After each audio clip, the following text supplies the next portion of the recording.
30 uždavinys, jau toks rimtesnis, nepaisant to, kad jis yra su pasirenkamu atsakymu.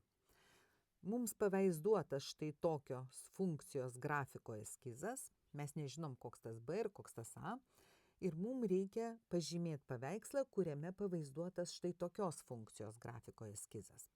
Tai dabar žiūrime, ką mes galime išpešti iš šito grafiko. Pagalvokime, kokios funkcijos grafikas yra transformuotas.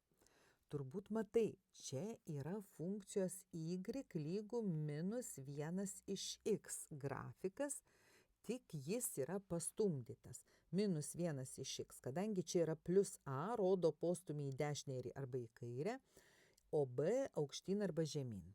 Tai pažiūrėkime. Pagrindinis grafikas funkcijos minus 1 iš x būtų hiperbolė, kuri būtų 2 ir 4 kvadratiniam ketvirtyje.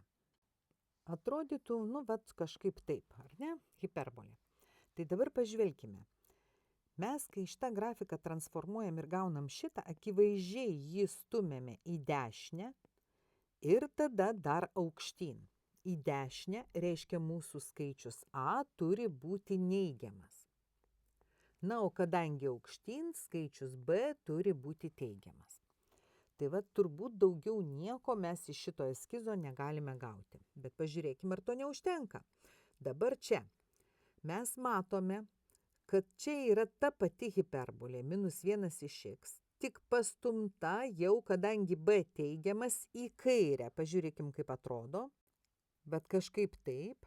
Ir dabar dar ta hiperbolė per A vienetų, A neigiamas, reiškia, ji yra pastumta žemyn. Atrodys taip.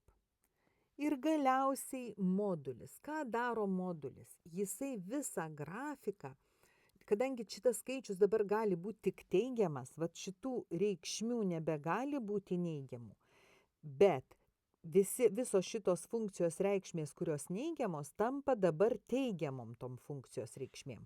Taigi tas grafikas kaip ir lūžta per x ašį, atvaizduojamas dar simetriškai x ašies atžvilgiu.